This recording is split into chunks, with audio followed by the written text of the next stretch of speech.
Hi everyone, my name is Jason. And I'm Lorraine. And this is the Sow the Land podcast. And we are posting these podcasts on our very own separate Sow the Land podcast YouTube channel. And then also you can watch us on iTunes, Spotify, and all podcast apps. So we're out there. We're out there. We're trying to get this content out there to you guys. And in today's podcast, we're just going to be talking about our week. Talking about some of the things that we've been doing.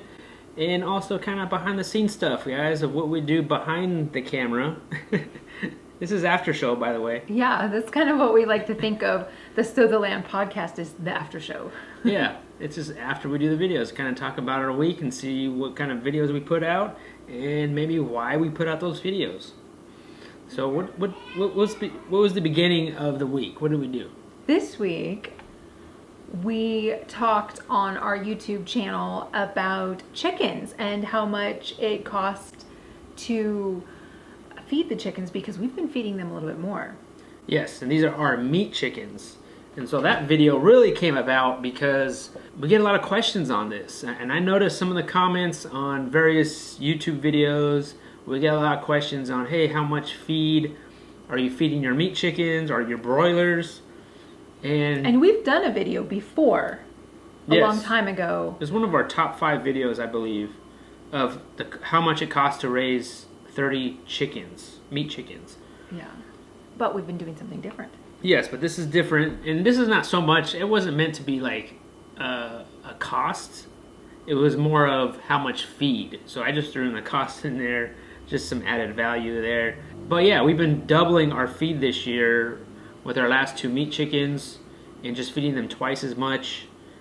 And we are definitely seeing some results there, of just feeding them more and just creating a bigger bird, which I think we like, or you like. Yeah, and that goes to show that, like, raising meat birds can be done on any level. Like, when we very first started out and you did the first video, we were on a very strict budget, and we fed them pretty much the bare minimum. Yeah. Without starving them, and they were happy chickens, they were well fed, but they just weren't plump and juicy chickens. And so now we've been doubling the feed, and now they are plump and juicy chickens. Yeah, you don't have to do like the required feeding, so I think most people say like feed 12 hours on, 12 hours off, and some people say always have feed in front of them. Yeah, that's very costly. It is. It's a lot, especially if the more feed you buy, and especially if you buy in bulk, the cheaper it's going to be. But if you're just feeding a small family, you can't buy that much feed to have it be like super cheap. But also, if you think about it, the price we're raising one bird for is half the cost if we were going to buy it from a local farm. Like, it's double the cost. And if we're gonna eat pasture-raised meats, it's so much economical to be doing it ourselves. And that's why we're here. That's why we moved out here, is because it was expensive for us, especially living in Southern California. The price for pasture-raised meat is incredibly the most expensive, I think, anywhere that you can think of in Southern California. So that's why we wanted to do it ourselves, and because it is a lot cheaper. So that's why I put out that video, to hopefully help you guys of figuring this stuff out. Right, and we did another chicken video this week, and that was for our egg layers. Bernice, our famous egg layer, she got a new present in the mail. Yes, Bernice and Fuzzy Muggins and the crew. So we put all those guys in our garden. So half of our garden we have the chickens in, and that's really, they can just finish it off for us for the year. Yeah, there's so many bugs, and it's just so lush right now. There's just so much for them to forage in. I love seeing the chickens in the garden. Yeah, it's nice to see them in there, and I think they're a lot happier. They have stuff to do. We bought this Premier One automatic chicken feeder, and it's just one of those things where it's kind of expensive, but we have more chickens now. Mm-hmm. I just think in the long run, it would just help us out. We don't have to so much go down there and just feed them all the time. It's already there. You just fill up the tank and they can just go at it and pretty much have free choice. I'm kind of worried about, though, like, are they just going to eat constantly and we're going to be spending more money on feed? Or are we going to actually be saving feed because there's not so much waste? I don't know. I think that we'll be saving, because the way that we were doing it before, we had like the bowls, like the heavy rubber bowls, and they would get in there and scratch in there, and a lot of it would fly everywhere. And I noticed that there was a lot of spillage on the floor and that they weren't eating that. And so I feel like with this, what is it called? It looks like a big mushroom. I mean, you guys can watch this video and see what it is. With this feeder, it's like an automatic feeder. With this feeder, they can't really get their fingernails in there to scratch around. I mean, they might spill a little bit here and there on the floor, but I feel like there's less waste, and I'm pretty excited for them to have that. Especially having 16 chickens where, we can't really gauge if we're like feeding them a little bit too much or a little bit too less. It's just an automatic feeder. They will eat what they need and then kind of move on. Plus, there's so much to choose from in the garden too. Like there's old rotted cucumbers with worms in them, and they're happy. Yeah, and I think that with that, and it has a rain shelter on top of it, so the feed doesn't get wet, which is good. And then that with a combination of our automatic chicken coop door, we can go on vacation for a day. Yeah. And that's the goal here, guys. That when you have chickens, you kind of think about how can I automate this thing? Because if we can go away for a minute, everything will be automatic, and we don't have to be so much, in it. We don't have to be so much in their face of always trying to feed them and water them. So that's all this is about. This is about just trying to simplify. Yeah, simplify things and just work be simple. Smarter, right? Not harder. Especially in the winter months coming, that thing I think is going to be very helpful for us. Another thing that we did a video on this week was we got honey. We got a bunch of honey. How much was that? I don't even know. We did. I think it was over a gallon. A gallon of honey from my friend Billy. We went over his farm. He just moved to the area. And he has honeybees, so he had too much. And so I went over there and I did a video. Since I was there, I actually, it's funny how that worked out, because I had no intentions of going over his place. And so that day. Yeah, that day. But it was that day I was just filming my day. And some of the things that we do on our SOWTHELAND YouTube channel is I just turn the camera on and just film my day. And guys, to be completely honest, 99% of our videos, I have no idea what we're going to be filming. Like this podcast you're watching right now. Yeah, this is on the fly, guys. We're just turn on the camera. That's not how I would like to work, though. That's how Jason works. I'm more of a storyboarder type person. Yeah, Lorraine likes to plan it out. I have notebooks all over the house. Yes. Everything is well planned except for the filming. Yeah, me, I just turn the camera on like, let's just go. Let's just do it. Let's just see what happens. And that's how I roll. But so that day just happened to be the day that I was just filming. And I'm just filming my day. Whatever happens that day, I'm filming it. And so he messaged me, he's like, hey, I have some honey. And I was like, okay. So like, if I wasn't filming that day, I might have not have probably filmed at his place because I just wasn't filming. So he caught me at a good day, is what I'm trying to say. And so, I went over there and he showed me his place, and he has a really nice place. They've been there, they haven't been there that long, so but just to see the stuff that they're doing already, and there's just so much knowledge there that he has and his family has about permaculture and raising animals and just the land, and he has so much knowledge that he's been doing it. And he has his own YouTube channel as well. He shares all of that on his YouTube channel, and he's very knowledgeable. Yeah, and you can watch that video. You could tell the passion that he has of permaculture stuff. So that was fun, just going there filming and getting all that honey. Yes, we use honey. We use a lot of honey here on our homestead. We don't have our own bees. We're not there yet. Yes. One day we will, but we're not there yet. Maybe we'll be there, maybe we won't. Yeah, maybe Billy will teach us. But that's the beauty of having a community. Yes. That we don't have to have honeybee. We don't have to do it all. Right, we can barter. We actually did barter with him when he said, you want honey. It's not that he asked for anything. We were just like, well, we've got a bunch of garlic. And he was... Yeah, he didn't even ask anything. Like, so I was happy like, I'll just bring the garlic. Yeah. Because we have so much. And then I just gave him garlic. It wasn't like he wanted to barter, really. Right, and that's the beauty of, like, having neighbors that homestead. And...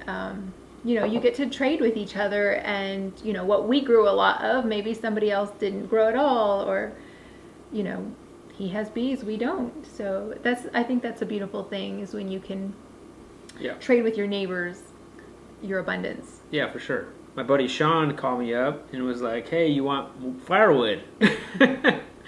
and I don't know if you guys have been watching our YouTube videos. Sean is the one who gave us our ducks. Yes. He's been in the videos before, and he also has bees. He has bees. He gave us some more honey. Yes. So we can never have enough honey, honestly, because we cook with it a lot. We bake with it a lot. Yeah, we use it. We use it in medicine and tea and those kinds of things. And so we got wood, but we bartered with him. We didn't show that in the video, but we did. Yeah. We actually did give him. We give him some pork. Some pork in exchange for the wood. Yeah, and he didn't even ask for that. Right. Like he was just like, just get this wood out of here. Yeah. Honestly, he just wanted somebody to come pick up the wood. But you know, like, he gave us wood before, and we had some pork. I was like, I'm just going to bring some pork to give to him. And yeah, just, you know, super, I mean, it's awesome. I mean, just having those connections and just having those friends to, like, barter with, or just to give abundance to, I think is... it's definitely important when you're looking for a place to live. Yeah, having neighbors and connections nearby. I mean, these people don't live like 2 minutes across the walking distance, but like it's important to like get to know people around you, and, you know, within a 1 hour radius of where you live. Right. Yeah. No, it's good. An exciting thing that's happening this week also is that my mom is coming to visit. And lives out in California. Anytime family comes over, it's exciting because it's a big deal. I mean, California is a long ways away. Yeah. You know, it just makes you appreciate that time together when they do come over, when you do see them in person, face to face. It just makes it more special, I think, and that's something that I don't think that we realized at first. Did we? Right. No, living so close to your family all your whole life. There could be times where you take them for granted. You take their time and their face and their voice and their hugs and just their presence for granted. And when you move so far away, like far away, where it's a plane ticket's very expensive, you just begin to realize how much more precious their time is, and how much you miss them, and every moment that they're here with you is just so much more precious, because you don't know when the next time you'll see them again is. Maybe a whole year from now, and that's a long time to wait. Yes. Or, you know, a couple months from now, like, so you just don't know when their next visit will be. And so it's important to just cherish the moment and be intentional and be present in the moment with them, and it's exciting. You get to hear all that they've been up to for a whole year, and how family members back home are, and they get to see what you're up to. And I mean, having these YouTube channels helps, though, because Yes. they can see what we've been doing. Yeah. So I think that helps a lot. And then also, you know, we do FaceTime, stuff like Yes. that. Like that I mean, the technology now is great. But still, the in-person, like face-to-face, I'm going to give you a hug, you know, like you can't beat that. The very first, like, I think couple months we moved here, at least I realized that just how far away we were from family. Because it was very common that grandma or mom or sister would just pop over unexpectedly, you know, like they would just come over our house and just come right in, you know, and like they're here, and we have barbecues or potlucks, on the weekends. But like the first 2 months being here, there was none of that. Nobody came over. For months. Nobody just popped by. And it was just like... We're so alone. It was weird. Because we didn't know anybody when we first moved out here. Right, we didn't know anybody. We knew like one person. Yeah, and nobody's popping by. And it was just... It was hard. It was weird to realize that just how far away we were. Now, all of you guys know that we homeschool our daughter here on our homestead, and I just wanted to share with you one of the books that we've been reading. We've just been reading it together as a read aloud, and we absolutely love it. And it's called Among the Farmyard People, and it's by Clara D. Pearson. She also has some other books available. They're just different animal and creature books. But this book, Among the Farmyard People, is just... I thought it was homesteading related, so I wanted to share it. And I thought that every homesteader should just get this book and read it to their children as a family read aloud. It's so beautifully written. There's just so many little stories in here about farmyard animals. And the animals, I mean, it's you can learn so much about the animals. Like the terms that they use in there, just...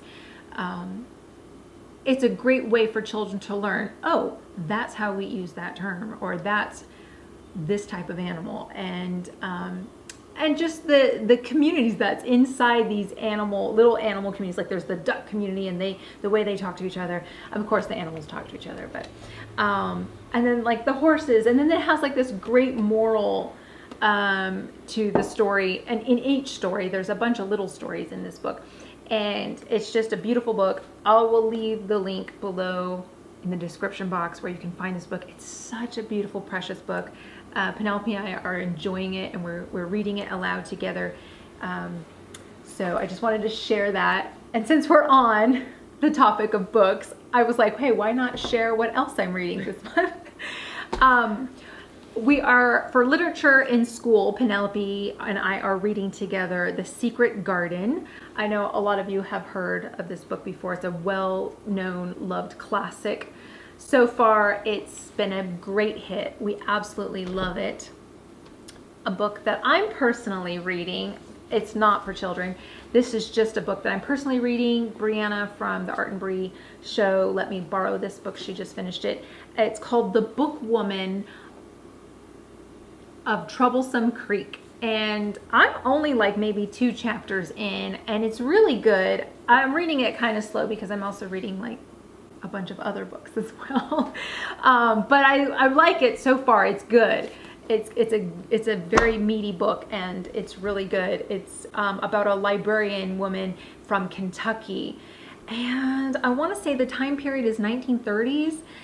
And she rides a pack mule, and to deliver books to people out in the country that she lives in the part of Kentucky that she lives in. And there's just so much that I had to look up because, I mean, I don't want to give the whole book away, but like, I don't know, there was just things I didn't understand about that time period, and even things that went on in Kentucky during that time. I was like, what? So I had to like look it up, and then it gave me some more insight. But so far, it's a really good book. Another book that I've been reading is this Smart Money, Smart Kids by Dave Ramsey and his daughter, Rachel Cruz. And so far, I really like this book. We've been already implementing some of the ways to teach our daughter how to be smart with her money, because she's an only child and she's loaded. Like only children are, Yeah.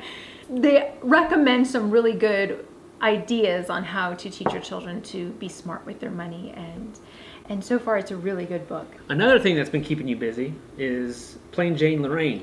Yes, we actually launched last Friday a new product, and I think the last time we talked about it was on the podcast, right? Yes. And we talked about how I wasn't going to reveal what the new product was. Well, since it's been launched, the new product it's called the Plain Jane Lorraine Body Care Oil. And this body care oil is for the body. We gave up using lotion about over a year ago, and we started using this body oil, and I have to say that it is absolutely amazing. It's very moisturizing, hydrating, and it just like locks into your skin, and it just keeps your skin feeling great.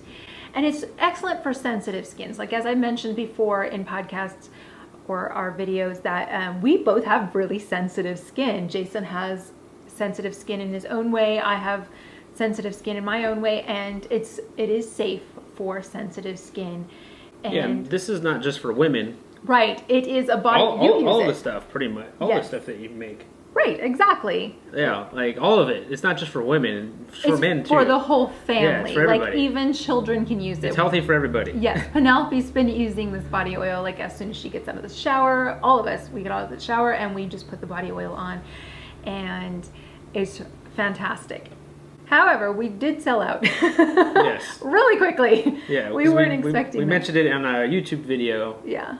And we sold out within the like an 24 hour hours. or 2 hours after that. Yeah. Well, we sold out twice. Because we you sold out in the 2 first hours. batch. Yeah. And then they sold out. In 24 and then you hours. made another batch. Yeah. And then that sold out. So I do have just a tiny few on there left over, and then I need to order some more jars because I didn't think we would sell out that fast. But thank you to everyone who's bought, and enjoy your products. And so thank you for your support for Plain Jane Lorraine. This really supports our family, and I really enjoy making these products and for our own family, and then for everyone else to enjoy as well. Yeah, we're on our Etsy. You could find... it's on the Sow the Land Etsy. Yeah, Sow the Land Etsy page. So one thing I do want to mention, guys, with it being kind of winding down, like the season, like the growing season, we're about to do a workshop, pasture poultry chicken processing workshop here. This is for our last batch. Yeah, this is our last batch of meat birds. It's After like this, home we're having stretch. Yeah, this is it, guys. We made it. Almost. Almost. Let's not be too quick, but Okay. but the season is winding down. You can feel it. The weather's changing. Yes, I'm in a sweater. I know. The leaves are changing. Like it's getting cooler, which it's nice, guys. Like this is our favorite time of year, coming the fall time. But with that, the slow season, I've been doing a lot of consultations, which I don't really talk about on our YouTube channel or anywhere really. We have this on our website, and they're actually phone consultations is what I do, and it's about I don't know if some of you remember, I've spoken about this at the Homesteaders of America conference last year. I was speaking there on this topic, and I also did it also a couple times at a local school in town, where it's the digital skills for the homesteader, and it's really about kind of how to take what you're doing on the homestead and try to monetize it. Maybe start a YouTube channel, maybe use social media to draw people to whatever it is that you're doing. And so people started asking me like, hey, how do you do this? How do you do that? It was a lot of the same questions over and over again. So right, so I made my talk into kind of like a little course. Yeah, it's like a digital course. Yeah, and so also part of the price for the course is that we do a Zoom call. So we're face to face, and so I've been doing quite a bit of those lately. And if you want to know more information on that, we have the information on our website. Look under the Work With Us tab on our Sow the Land website, and it has all the information on there. And send me an email if you're interested in doing something like that. It has been really good feedback on the ones that I have done. They seem to really enjoy our talk together. So I think that's it for this week, guys. A couple things we do want to mention. 2 events happening. One of them is the Homesteaders of America Conference. It's not happening in person this year, which we're super sad about. But it's still happening. Yeah, but it's happening online. And we're going to be speaking online at this event, which you can go to the Homesteaders of America website to check that out, to still sign up. You can still sign up. Bunch of speakers happening. Sign up and come see us, because when we do our presentation, we'll be able to chat with you live on the video. Yes. And so that should be really fun. and that's in the beginning of October. Where's our secretary at? October 9th and 10th. October 9th and 10th, Homesteaders of America. Our presentation will be October 9th. Yes, there you go. But still, October 9th and 10th, Homesteaders of America. There's so many people. Yeah. Roy Feek's going to be, I think he's been playing music at one point. And there's so many other speakers. I can't wait. It's going to be so much fun. Yeah, and then also there's another event happening at the Wise Traditions Conference in Atlanta, Georgia. That's in November. So you could go to their website to see what's going on there. And we're going to be speaking there too. And we're going to be speaking on our story, our homesteading journey. And then we're going to be part of a Q&A panel. And that one is live, guys. That's going to be in person. Yes, this conference is in person. So you can go grab your tickets and come see us in person. Yeah. Yeah. And this is in Atlanta, Georgia. And that's in November. So, so those are two fun things that are happening coming up. And we appreciate you guys listening. And watching. And we'll see you guys on the next one.